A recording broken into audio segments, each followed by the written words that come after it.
Hi there, this is a tutorial on how to create panoramic images from a few images taken manually. So these images are not stitched inside the camera. We are using Microsoft Image Composite Editor for this task. This is the program. I select, this is not part of the panoramic images, so I select this from the second one. They're all positioned, they are all rotated to the left. Okay, so I'm selecting from the second one till this hand. The hand is only a separator image, so I can know from this till this one is one panorama, and the rest until this hand it's another panorama. So I selected those images, drag and drop into the program, into Image Composite Editor. This is automatically matching and stitching the images together. Here at the bottom it says 14 out of 14 images were stitched, and something went wrong. Okay, let's try another one. Once again I select my images, drag and drop into the program. This lower side, it's kind of weird here. Discard the last panorama. Okay, let's see if this time it will make a difference. It's also 14 out of 40 images stitched together, and this time it's okay. Funny.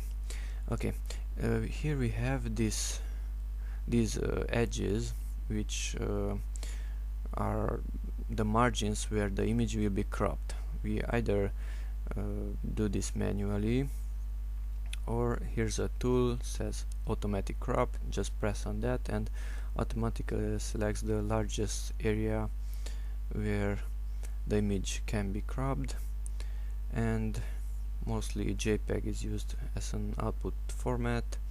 Here you can select the size. Let's say if I choose 50%, click in the next tab, then the size will be smaller, and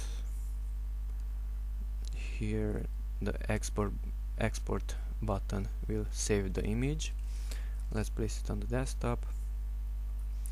Okay, save, and now the program is stitching together all the images and saving into JPEG format, which is a lossy compression. Okay, this is the final image. Now we can see that it's a little bit rotated to the right. We can change that by coming here, adjust the panorama's projection and orientation, click on that one, and if I move the mouse to the edges, it's a rotation tool, and that lets me move a little bit the image around, and I can guide myself after this line. Let's say something like that. Apply, so the rotation will be applied to the image, and then another automatic crop. Okay, and export the image with the same 50% size. Save again, overwrite over the old image, and the image should look better now. It's done. Ctrl F for full screen. It's a little bit, these lines are a little bit opened to the exterior. That can be fixed in another way. Back to the program, back to this adjustment tool. if we just a little bit of zoom out, if I come here to the middle, I can move up and down until I like the image.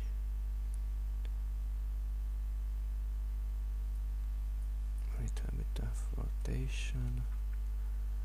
Left and right does nothing. Back a little bit, or something like that. Apply.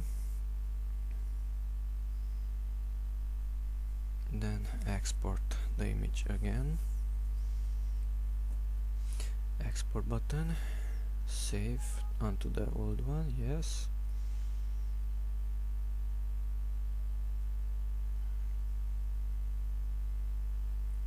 And let's see the final image, this one.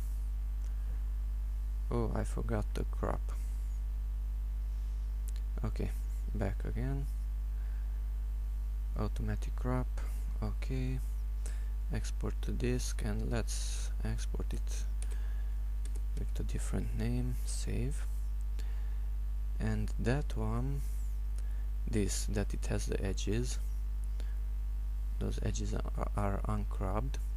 Here we can play around with another tool inside Photoshop.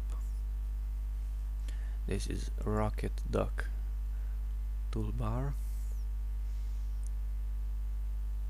and that first created image can be modified inside Photoshop. The first one, drag and drop into Photoshop, release it here, and I can, let's crop a little bit, press C for crop. Let's do something like this. Okay, a little bit from the top also. Okay, OK button.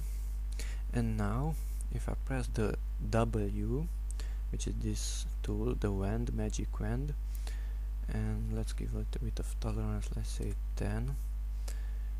Select the area that needs to be corrected, press delete, and here with content aware filling, hit OK, and this will try to guess what's missing from the image and might create a pleasing result. Ctrl D to deselect. It's a little bit strange, but not too strange. Okay, let's try this also. Delete again. This is a smaller one, so it's faster done.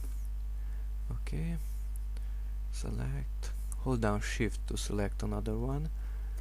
This is a little bit of I mean a little plus, not this one. A little plus sign will appear near my cursor right now. Click, so I select another part of the image. Delete again, content aware filling. OK, press enter. OK, Ctrl D to deselect it. Click again, delete, enter. If you select too many areas, Ctrl D to deselect too many areas, then the process will be much too slow.